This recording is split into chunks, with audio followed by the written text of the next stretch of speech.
14 men entered the wilderness of Arkansas hunting one man. Not a single one returned alive. The year was 1863, and across 3 counties, plantation logs recorded the same name in their fugitive records. A name that made seasoned trackers refuse assignments, that caused bounty hunters to demand double pay, that turned pursuit into a death sentence. Local authorities buried the incident so thoroughly that for over a century, families were told their men had simply vanished in the war.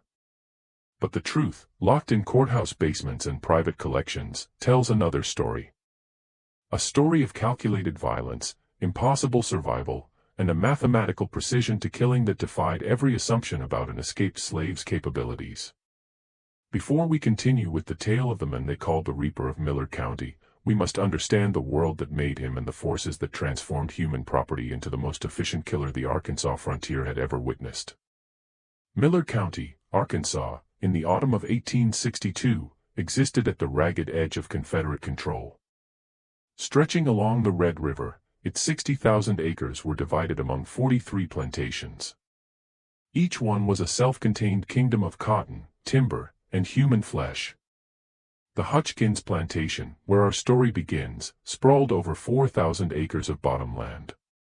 Its rich, black soil produced cotton so fine it fetched premium prices even as war strangled southern commerce. The plantation house stood on a gentle rise, a 2-story structure of whitewashed cypress with 12 rooms and galleries to catch any summer breeze. But the quarters defined the Hutchkins property's true character. Not typical slave cabins in neat rows, but a compound system designed by the owner himself, Robert Hutchkins. 32 structures housed 214 enslaved people, organized by skill and value. Blacksmith shops, carpentry buildings, and the tannery occupied the eastern section. Field hands lived in the western quarters. And in a separate compound, surrounded by its own fence, stood the punishment house. Robert Hutchkins believed in systematic correction. He had studied plantation management writings, corresponded with owners across the South, and developed what he called calibrated discipline, a methodology matching infractions to specific consequences with scientific precision. He kept detailed ledgers of every punishment, noting the implement, the number of strokes, and the behavioral outcome.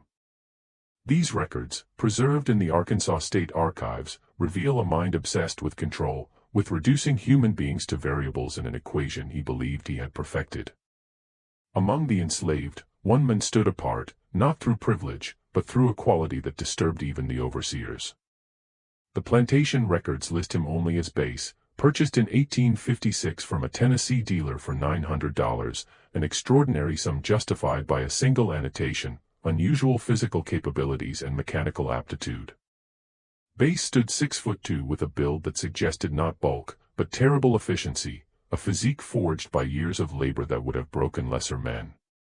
He worked as a blacksmith and farrier, skills giving him access to tools, to metal, to the practical knowledge of how things were made and, more importantly, how they could be broken. The plantation's white blacksmith, a German immigrant named Otto Briner, noted in a letter that Base had a mind for mechanics that surpassed any craftsman I've known, regardless of station. He can look at a complex lock or mechanism and understand its workings instantly. It troubles me, though I cannot say why. What troubled Briner was simple. Intelligence in a slave was dangerous, but intelligence combined with absolute silence was terrifying. Base spoke only when addressed, answered with the minimum required words, and showed his owners a face that revealed nothing. How slaves whispered he'd learned this in Tennessee, that his previous owner had tried to break him with methods leaving scars across his back like a map of suffering. But if that suffering had broken something in Base, it wasn't his will, it was whatever capacity he might have had for mercy. He had been at the Hutchkins plantation for 6 years when war broke out. While others whispered about Union armies and freedom, Base remained silent. While others were caught attempting escape and subjected to Hutchins's calibrated discipline, Base showed no inclination to run. He shoed horses, repaired tools, crafted hinges and chains and shackles with hands that never trembled, eyes that never met those of the white men supervising him. Robert Hutchkins believed he had found the perfect slave, talented, obedient, seemingly content. He had no idea he was looking at a man who had spent 6 years studying every inch of the plantation, memorizing patrol schedules, cataloging weapons, and preparing for a moment requiring perfect timing and absolute ruthlessness. That moment came on November 3, 1862, when Hutchkins made the mistake of taking Base to the county seat. The trip to Texarkana should have been routine, a quarterly journey to handle legal matters, purchase supplies, and maintain social connections. Hutchkins brought Base to handle the horses and load heavy items. What he didn't know was that Base had been waiting for this exact opportunity, to be off the plantation in a town where multiple roads offered escape routes, where wartime chaos made unusual movements less suspicious. The day proceeded normally until mid-afternoon, when Hutchkins stopped at the courthouse to file paperwork. He left Base with the wagon on the street, a decision unthinkable before the war but now common as white labor grew scarce. The usual crowd filled the streets. No one paid particular attention to one more slave standing by a wagon. What happened next unfolded so quickly witnesses could barely reconstruct the sequence. Hutchkins emerged from the courthouse around 4 o'clock, papers in hand, discussing something with the county clerk. He walked toward the wagon, still talking, and reached for the driver's bench. Base stood beside the wagon, head bowed, posture submissive. Then, in a movement Otto Breener would later recognize as similar to how Base struck hot metal, with perfect economy and devastating force, Base picked up a bundle of iron chains from the wagon bed and swung them in a wide arc, catching Hutchkins across the side of the head. The clerk's testimony, given under oath 3 days later, stated Hutchkins dropped like a puppet with cut strings. Base didn't pause to confirm the results. He dropped the chains, grabbed a coil of rope and a burlap sack, and vaulted onto the driver's bench. Before anyone could fully process what they'd witnessed, he had the horses moving at a canter that quickly became a gallop, heading east on the road toward the deep timber country along the Sulphur River. The clerk ran into the street shouting for help. People rushed to where Hutchkins lay in the dust, blood pooling around his head. A physician examined him and pronounced he still lived, though barely. Someone fired a rifle shot, the traditional signal that a slave had run. Within minutes, the alarm spread through Texarkana like fire through dry grass. By sunset, 18 men had assembled at the courthouse, a mix of plantation overseers, professional slave catchers, and opportunistic bounty hunters drawn by the $300 reward Hutchins's brother posted from his sickbed. The group organized under William Taggart, a slave catcher with a reputation for never losing a fugitive. Taggart had spent 20 years pursuing runaways through Louisiana, Mississippi, and Arkansas. He owned 6 savage dogs trained to track and immobilize, and carried a modified shotgun loaded with rock salt designed to cause agony without killing valuable property. But Taggart made a critical error that night. He assessed Base as a typical fugitive, desperate, panicked, making fear-driven decisions. He divided his 18 men into 3 groups. 6 would follow the road east, 6 would take a parallel route through the timber, the remaining 6, including Taggart himself, would circle north to intercept Base when he inevitably tried to cross into Indian territory. It was a sound strategy for pursuing a frightened fugitive. Against Base, it was suicide. The first body was discovered 48 hours after Base disappeared. A farmer found it in a ravine 3 miles off the main road, a man named Douglas Patterson, one of the 6 who'd taken the timber route. Patterson had been strangled with such force his larynx was crushed. His rifle, pistol, and knife were missing. More disturbing was the body's positioning, deliberately placed where visible from a game trail, arranged with arms outstretched as if in warning. William Taggart's group found the body around noon on November 5. Taggart examined the scene with the careful attention of a man whose survival depended on reading signs. What he saw troubled him enough that he sent 2 men back to Texarkana requesting additional help and bloodhounds. The remaining men, himself and 3 others, pressed forward, following what Taggart believed was Base's trail heading northeast. They made camp that night beside a creek, maintaining careful watch. The 3 men took turns standing guard, rifles loaded. Taggart woke at dawn to find 1 man missing. They found him 20 yards from camp, dead from what the subsequent inquest would describe as manual strangulation with evidence of struggle. His weapons were gone. So was his ammunition. That was when Taggart realized he wasn't pursuing a fugitive. He was being hunted. The revelation came too late. Over the next 4 days, 11 more men died in the Arkansas wilderness. The second group of 6, following the road east, was found scattered across 3 miles of territory. 3 had been strangled. 2 died from blunt force trauma, killed by rocks or wooden clubs. 1 had drowned in 4 feet of creek water, held under with methodical patience. Their weapons had vanished. Their ammunition pouches were empty.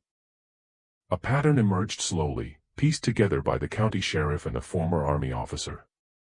Bass wasn't running. He was conducting a systematic campaign of elimination using tactics suggesting military training or natural strategic genius.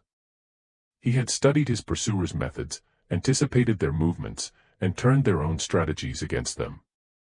The division into smaller groups had made them vulnerable. Bass picked them off individually or in pairs, using darkness and terrain. More disturbing were details from the kill sites. Bass had constructed deadfalls and snares along likely approach routes, traps showing sophisticated understanding of weight distribution and triggers. He'd stolen horses from 2 groups, using them to move quickly before releasing them to muddy his trail.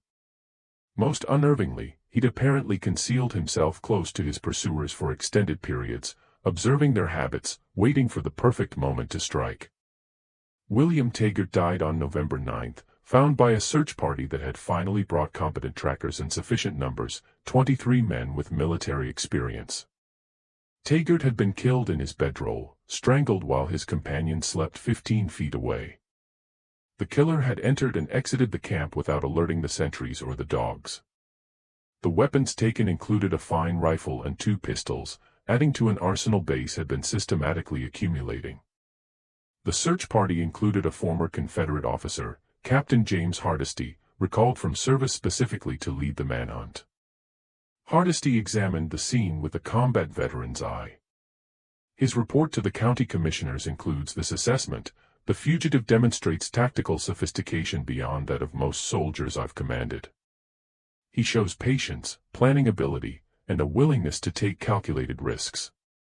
Most significantly, he shows no hesitation in killing, suggesting either complete moral detachment or a level of rage that has burned away normal human constraints.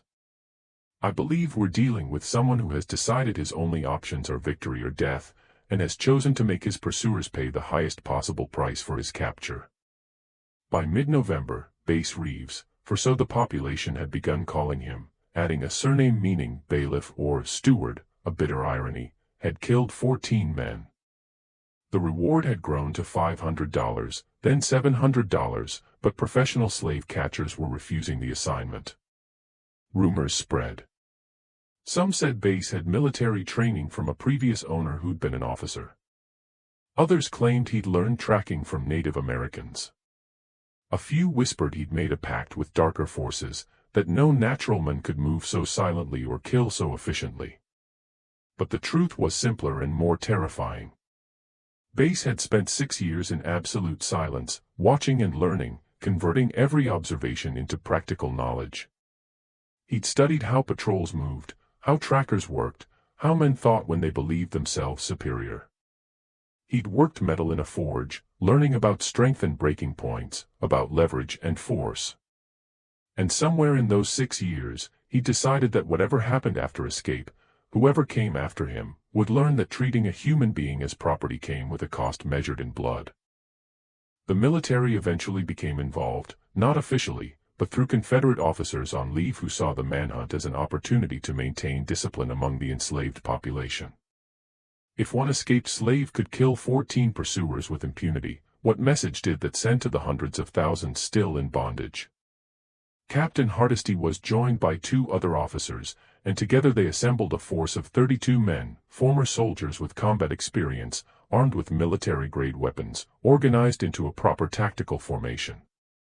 They spent 2 weeks searching the territory between the Red River and the Sulphur, using methods developed in warfare against native tribes, systematic sweeps, coordinated movements, and camp security with multiple sentries and defensive positions.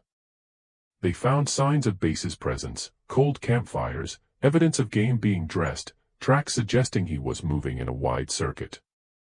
But the man himself remained invisible, a ghost who left traces but never appeared. The truth Hardesty's journals reveal is that Base was conducting a different kind of war. While search parties scoured the wilderness, he moved along civilization's periphery, approaching isolated farmsteads and small settlements under cover of darkness. He wasn't seeking confrontation. He was gathering intelligence. On November 28, Base appeared at a small farm operated by a free black family named the Rayburns, 10 miles south of the main search area. Their account describes a man who emerged from darkness carrying weapons that identified him as dangerous, but whose demeanor suggested control rather than desperation. He asked for food and information. The Rayburns, terrified but unwilling to turn away someone who might have been their son or brother, gave him cornbread and dried meat. During the meal, Base spoke more words than he'd apparently spoken in months. He asked about patrol routes, about families who might shelter a fugitive, about the nearest Union Army units. The war was turning. Even in remote Arkansas, people knew Union forces controlled key positions along the Mississippi. Freedom, if it could be found, lay to the east. The Rayburns told Base about a settlement of refugee slaves along the Arkansas-Louisiana border, a precarious community protected by Union gunboats. They warned him the journey was over 100 miles through hostile territory. Base listened, thanked them, and disappeared back into darkness. But he didn't head east. Instead, he turned back toward Miller County, toward the territory where search parties were concentrated. Hardesty's journals express bafflement. Every tactical consideration suggested Base should flee as quickly as possible. Why return to the area of greatest danger? The answer became clear on December 3, when the Hutchkins plantation was attacked. The assault occurred around midnight. Base approached from the east, moving through chest-high, dry cotton fields. He'd apparently been observing the plantation for several nights, studying routines and security grown lax in his absence. The overseer, Harold Vickers, maintained a night watch, 3 white men with rifles patrolling the compound. Base avoided them entirely, circling to the stables. What followed was later reconstructed from physical evidence and accounts from enslaved witnesses who saw portions of the events. Base set fire to the stable using materials prepared in advance, oil-soaked rags and kindling positioned for maximum flame spread. The fire caught quickly, spreading through the dry wood and panicking the trapped horses. The night watch responded immediately, running toward the flames. So did others, overseers, the plantation manager, even Robert Hutchkins himself, recovered from his head wound but still weak. In the chaos and darkness, with everyone's attention on the burning stable and screaming horses, Base moved through the compound with specific purpose. He went to the punishment house, locked from the outside, standard practice. 2 people were inside, accused of stealing food and awaiting morning discipline. Base broke the lock with tools he'd brought, opened the door, and spoke briefly to those inside. Then he moved to the overseer's quarters. Harold Vickers had run toward the fire but apparently realized something was wrong and doubled back. He encountered Base in the darkness between buildings. What happened next was heard by multiple witnesses but seen by none, sounds of struggle, a shout cut short, then silence. Vickers's body was found at dawn, strangled like Base's previous victims. Beside him lay a branding iron, the same implement he'd used countless times to mark recaptured runaways. The iron had been placed across Vickers's chest, cold, but positioned with obvious symbolic intent. By the time the fire was extinguished and order restored, Base had vanished. So had 6 enslaved people from the Hutchkins plantation, including the 2 he'd freed from the punishment house. They disappeared into the darkness, following a man who demonstrated that while escape was costly, the price could be paid in enemy blood rather than fugitive terror. The attack transformed Base Reeves from fugitive into something approaching myth. Among the enslaved, Whispers spread about the men who'd killed his hunters, returned to free others, and moved through the landscape like smoke. The white population responded with paranoia. Patrols doubled and tripled. Slave catchers demanded outrageous fees. Plantation owners slept with loaded weapons. But Confederate authorities faced a dilemma. The war was consuming men and resources. Every soldier hunting one fugitive was a soldier not fighting Union forces. And Bass had demonstrated pursuit meant casualties. 14 men represented a significant loss for a county that had already sent most able-bodied white men to military service. Captain Hardesty proposed a different approach. Rather than active pursuit, establish a perimeter and wait. Bass had to eat, find shelter, eventually move toward Union lines. Hardesty positioned his forces at key river crossings and along major roads, coordinating with neighboring counties to create a network of checkpoints and patrols. For 3 weeks in December, the strategy seemed to work.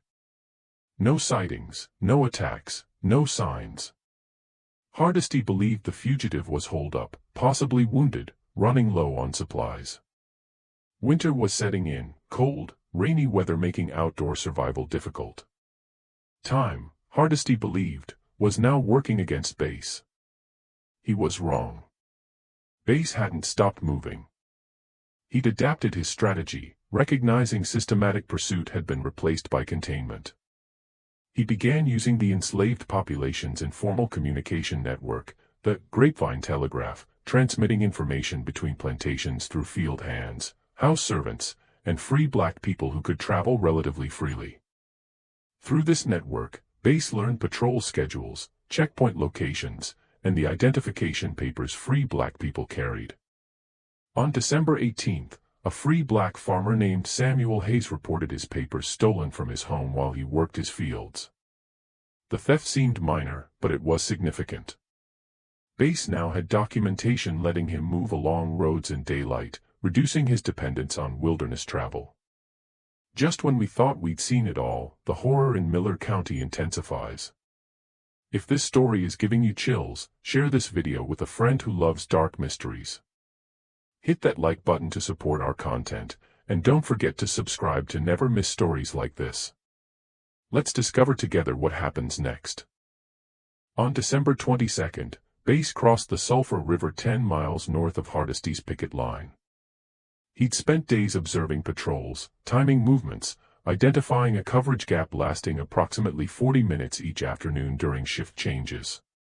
He traveled as Samuel Hayes, carrying stolen papers and leading a horse taken from an isolated farm. Anyone who saw him saw a free black man going about legitimate business. By December 24th, he was 40 miles east of Miller County, beyond practical pursuit range. He'd entered territory contested between Confederate and Union forces, where authority was fragmented. The 6 people he'd freed from Hutchkins' plantation were scattered across the region. He'd split them up deliberately, knowing a large group would attract attention. Bass himself continued east toward the Mississippi and Union positions beyond. He traveled at night, stayed in free black communities when possible, and showed the same patience and calculation that had kept him alive through 2 months as Arkansas's most hunted man. On January 7, 1863, he reached Union lines, a camp of the 3rd United States Colored Troops in eastern Arkansas. The regiment's records note the arrival of a refugee from slavery who reported the deaths of 14 pursuers during his escape. The commanding officer, Colonel Samuel Thompson, interviewed Bass personally, recording his impressions, an individual of unusual capability and complete self-possession. Shows no remorse for the men he killed, which he describes as necessary military action against combatants attempting his capture. When asked if he felt guilt, he stated, "I feel what any soldier feels after battle, relief at survival, and satisfaction at completing the mission." His mission apparently was to acquire his freedom through force of arms, having concluded peaceful escape was impossible. The Union Army offered Bass enlistment, which he accepted. He served for the remainder of the war as scout, intelligence gatherer, and eventually soldier. His records describe competent service but note he rarely spoke about his experiences before reaching Union lines. After the war, he disappeared from historical record, one of millions of freed people scattering across the nation. But that disappearance wasn't immediate, and the years 1863 to 1865 revealed dimensions of Bass Reeves even his flight hadn't fully exposed. The Union Army didn't simply accept escaped slaves without scrutiny, particularly those arriving with stories of killing 14 pursuers. Colonel Thompson's initial interview was followed by 3 more conducted by different officers, each probing for inconsistencies. What emerged was a detailed account consistent across all tellings. Bass described each killing methodically, location, circumstances, tactical considerations. He sketched maps from memory showing where bodies could be found. He listed taken weapons and explained modifications for concealment or efficiency. The officer's unanimous conclusion, stated in a report dated January 15, 1863, this individual is neither boastful nor remorseful. He describes acts of lethal violence with the detachment of a craftsman explaining his work. We assess him as highly capable, potentially valuable for irregular operations, and completely reliable within assigned duties. We also assess him as someone who should never be given reason to consider us enemies. That last observation proved prophetic. Bass was assigned to a scout unit operating in contested territory, the fluid zone between Confederate and Union control where information was currency and survival depended on reading situations quickly. Scout work suited his capabilities perfectly. He moved through landscapes populated by people who looked like him, spoke his language, and had every reason to help Union forces but also every reason to fear Confederate reprisals. His ability to appear and disappear, to read people and situations, to make decisions without hesitation, all skills from his flight, translated directly into military effectiveness. His service record includes commendations. One dated July 1863 notes, Corporal Reeves located and mapped Confederate supply depot coordinates that resulted in successful cavalry raid. Entered hostile territory alone, gathered intelligence through observation and conversation with local colored population, returned with actionable information that proved completely accurate. Another from March 1864, Corporal Reeves volunteered for reconnaissance mission considered extremely high risk. Returned with intelligence on troop movements that allowed reposition of artillery, likely preventing significant casualties. But there was another dimension not in official records, one emerging decades later through interviews with other veterans. Bass apparently maintained contact with the network of escaped slaves and free black people throughout Arkansas, Louisiana, and Mississippi. He used his missions to pass information about Union positions, safe routes to freedom, and the changing military situation. More significantly, he occasionally undertook unauthorized missions to settle accounts. A veteran named Isaiah Washington, interviewed in 1903, described an incident from autumn 1863. Bass learned a slave catcher named Robert Chenoweth was operating in the area, a professional hunter specializing in pursuing fugitives into Union territory and returning them to Confederate owners for substantial fees. Chenoweth had a reputation for brutality exceeding even his profession's standards.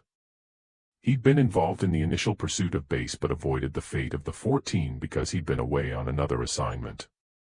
Washington's account describes Bass leaving camp without authorization one evening, carrying only a knife. He returned 3 days later saying nothing. A week later, word reached camp that Chenoweth had been found dead in his sleep, strangled, his dogs poisoned, his weapons and papers taken. No one ever officially connected Bass to the killing, Washington recalled, but we all knew. The way he sat quiet that morning when the news came, cleaning his rifle with hands that never trembled. We knew, and none of us said a word, because Chenoweth had dragged more than 60 people back to slavery, and whatever happened to him in the darkness was justice of a kind courts and laws wouldn't provide. This pattern apparently repeated during the war.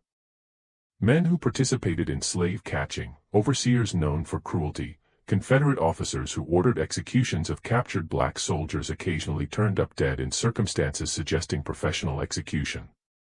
Military investigators looked into some deaths, but in war's chaos, a dead slave catcher didn't warrant extensive investigation. The clearest evidence emerged from documents found in the Miller County Courthouse during a 1992 renovation. Among old records was a journal kept by James Hutchkins, Robert's younger brother, managing what remained of the plantation after Robert's injury. The journal covers 1863 to 1865 and includes periodic references to the Reeves matter and security concerns. In a November 1863 entry, exactly 1 year after Bass's escape, James wrote, "Harold Vickers's brother, Thomas, arrived today, asking about Harold's death. He's heard rumors from soldiers returning from eastern Arkansas, stories about a colored scout with the Union Army who matches descriptions of our former property. Thomas believes Harold's killer is not only alive, but actively serving our enemies. He wants to pursue the matter, but I've counseled him against it." 14 men pursued Reeves and none returned. Thomas Vickers, whatever his grief, would be a 15th corpse. Some debts must remain uncollected because the cost of collection exceeds any possible benefit. But Thomas Vickers didn't take that advice. Union records show that in January 1864, a civilian was captured near Union lines carrying a loaded rifle and papers identifying him as Thomas Vickers of Miller County. He claimed to be a Confederate sympathizer gathering intelligence, but under interrogation admitted he was looking for a specific individual, a Union scout named Bass Reeves, whom he believed killed his brother. The interrogation report describes what happened. The prisoner was confronted with Corporal Reeves in controlled circumstances. Upon seeing Reeves, the prisoner became agitated and made accusations regarding the death of his brother, Harold Vickers, whom Reeves allegedly killed during escape from slavery.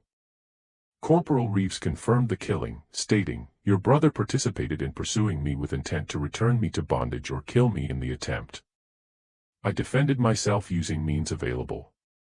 If you wish to pursue the same course your brother chose, you'll meet the same end. Otherwise, you have the opportunity he lacked, the opportunity to walk away and live."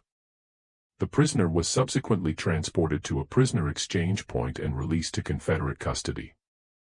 Whether Thomas Vickers took Bass's advice remains unknown. His name doesn't appear in subsequent military records, but he's listed in Confederate pension applications after the war, suggesting he survived. The incident reveals something crucial about Bass's psychology. He wasn't hiding from his past. He owned what he'd done completely, without apology or justification beyond the simple logic of self-defense and survival.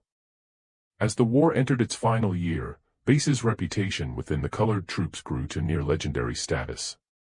New recruits heard stories about the men who'd killed 14 slave catchers.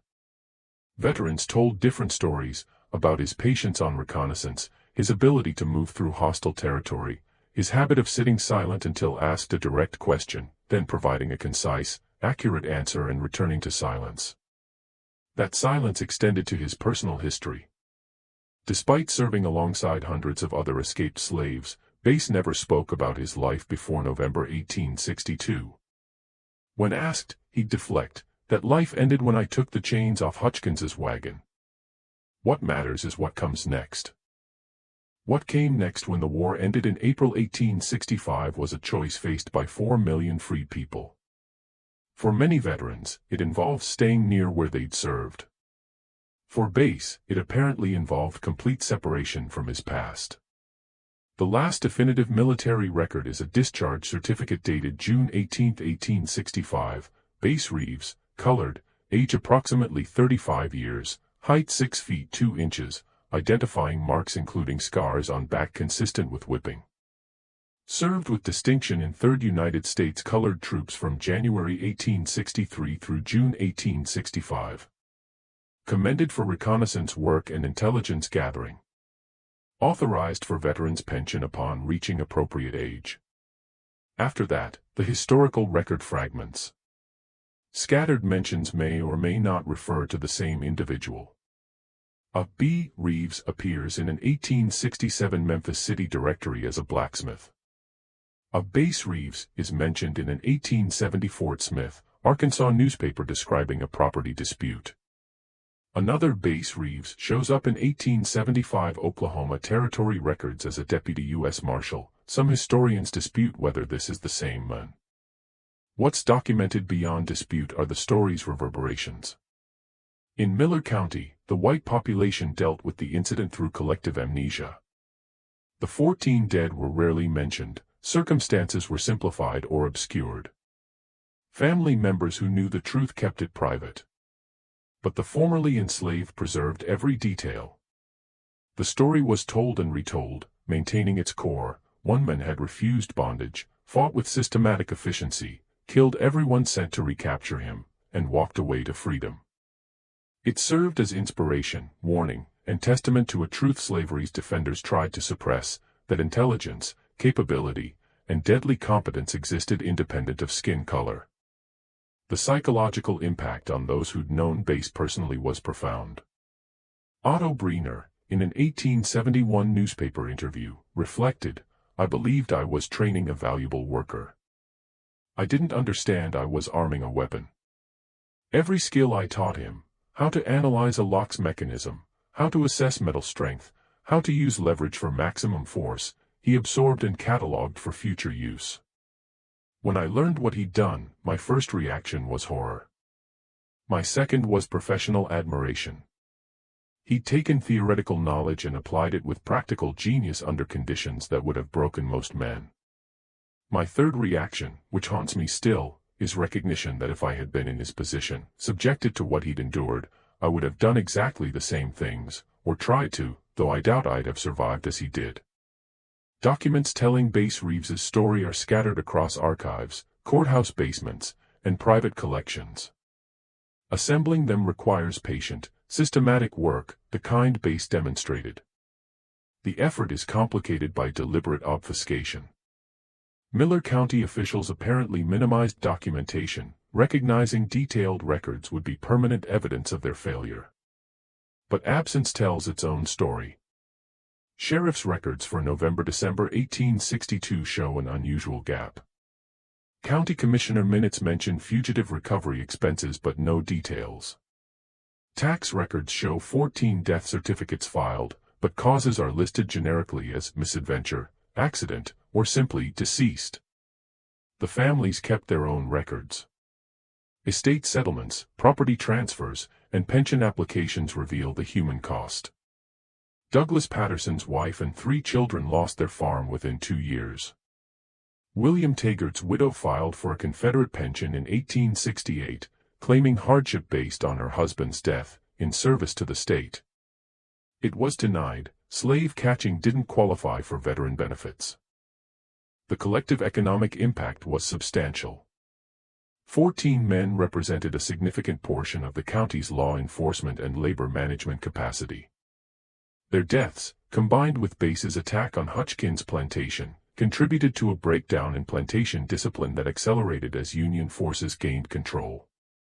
Enslaved people who'd heard about Bass's successful escape began their own attempts. Some succeeded, others were caught and subjected to increasingly severe punishments as owners tried desperately to maintain control. Robert Hutchkins never recovered. Medical records from a Memphis physician described treating him in 1864 for persistent headaches, memory problems, and paranoid anxiety. Patient convinced his former property will return to complete the work started with the chain strike. Maintains loaded weapons at all times, starts at sudden sounds, reports difficulty sleeping. Physical examination shows healed skull fracture with possible permanent brain damage. Psychological condition appears rooted in assault trauma combined with recognition social order he'd assumed permanent is collapsing. Hutchkins sold his plantation in March 1865 at a substantial loss, moved to Texas, and died in 1869 from complications of an old head injury. His obituary made no mention of how he received the injury. The Hutchkins plantation property transformed. During Reconstruction, portions were sold to formerly enslaved people. By 1870, the 4,000 acres were divided into 37 small farms, most operated by black families. The plantation house was purchased by a Northern teacher establishing a school for freed people. The slave quarters were torn down. The punishment house was burned in a ceremony descendants described as necessary cleansing of cursed ground. Physical evidence occasionally surfaced. In 1873, a farmer near the Sulphur River discovered a cache of weapons buried in a hollow tree: 3 rifles, 2 pistols, ammunition, and a knife, wrapped in oiled cloth. They matched descriptions of weapons taken from the men Bass killed, suggesting he'd hidden them as he moved toward Union lines. In 1889, construction workers in Texarkana unearthed what appeared to be a prepared campsite, a depression covered with cut branches for concealment, with fragments of leather, fire-hardened stones, and metal tools. Local historians speculated it might have been one of Bass's hiding places. The most significant discovery was in 1938, when a descendant of Otto Breener donated his papers to the Arkansas State Historical Society. Among them was an unsent letter Breener wrote in December 1862, "I am troubled by what Bass has done. Yet I cannot condemn him. For 6 years, I worked alongside him, teaching him skills while remaining ignorant of the men I was teaching. He never complained, never showed anger, never gave any indication of the calculations proceeding behind his eyes. Now I understand that silence was a survival strategy. The men he killed believed they were pursuing property. They died learning they were hunting a human being who decided life as property wasn't life at all. We condemn him for this. But what else could he do? Submit peacefully to recapture? Return docilely to chains? Beg for mercy for men who built their livelihoods on denying mercy? History will judge Bass Reeves harshly, I suspect. He killed 14 men, most with families who grieve. But I wonder if history will acknowledge that those 14 chose to participate in an economic system based on violent subjugation. Bass rejected that premise with violence. Yes, but what is slavery itself if not violence made institutional, made respectable through law and custom? I know only that he was human, fully human, and humans confronted with his circumstances will do extraordinary things to survive. Breener's letter provides insight into how at least one white Southerner processed the cognitive dissonance of recognizing capability and humanity in someone the system defined as property. What happened to Bass after June 1865 has never been definitively answered. The various Bass Reeves in records might be the same person or different people sharing the name. Lack of photographs and detailed physical descriptions makes confirmation impossible. Some believe Bass deliberately obscured his post-war life, recognizing his reputation might attract unwanted attention or revenge. Others suggest he disappeared into the anonymity 4 million freed people enjoyed. The most intriguing possibility involves the deputy U.S. Marshal named Bass Reeves who served in Oklahoma Territory from the 1870s through early 20th century, legendary in his own right, reportedly arresting over 3,000 criminals, killing 14 men in self-defense, and demonstrating tracking abilities and tactical skills that made him one of the frontier's most effective marshals. The numerical coincidence, 14 killed during escape, 14 killed as a lawman, has fueled speculation they're the same person. The skills align perfectly. But the historical record provides no conclusive connection. The marshal claimed to have been born in Arkansas and freed during the war but offered no details.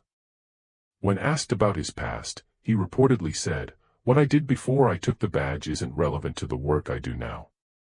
Judge me by present actions, not past circumstances." Whether they were the same person or not, both Bass Reeves's demonstrated capability, intelligence, and effectiveness independent of the social categories slavery's defenders insisted defined human worth. The legacy extended far beyond one man's story. Throughout the post-war South, formerly enslaved people told children and grandchildren about Bass Reeves, sometimes using his name, sometimes calling him the blacksmith, sometimes simply the men who killed 14 and walked away free. The story served as psychological counterweight to slavery's degradation and Jim Crow's oppression. It proved resistance was possible, the master class wasn't invincible, one person with sufficient determination could defeat overwhelming odds. For white Southerners, particularly in Arkansas, the story represented a different lesson, a reminder that systems based on violent subjugation create their own resistance, that treating human beings as property generates rage-finding expression, that underestimating opponents based on skin color can have fatal consequences. The 14 men who died made a choice. They chose to participate in human bondage, to use their skills to maintain that system, to pursue someone who decided death was preferable to enslavement. They died because they underestimated their target, assumed superiority based on race rather than capability, entered a competition they didn't understand against an opponent who'd spent 6 years preparing. Bass Reeves, whoever he became, left a story that couldn't be suppressed. Despite efforts of those who found it threatening or embarrassing, documents survived, memories persisted, and the essential truth remained. One man rejected bondage with such effectiveness that 14 pursuers died trying to recapture him, and slavery in Miller County never fully recovered from the demonstration that slaves could think, plan, resist, and win. This mystery shows the most dangerous stories, carefully hidden, deliberately obscured, conveniently forgotten, often reveal truths societies prefer buried. The story of Bass Reeves exposes the violence inherent in slavery, the capability denied by racism, and the terrible price paid when one group decides another exists only as property. It reminds us official history often conceals more than it reveals, silences in records speak as loudly as documented facts, and some debts accumulated through centuries of injustice are eventually paid in ways shocking the conscience precisely because they mirror the violence that created them. What do you think of this story? Do you believe everything was revealed? Or are there still secrets buried in Arkansas courthouse basements, in family papers descendants are reluctant to share, in oral traditions not yet documented? Leave your comment below. If you enjoyed this tale and want more horror stories like this, subscribe, hit the notification bell, and share with someone who loves mysteries challenging our understanding of history, capability, and human capacity for both oppression and resistance. See you in the next video.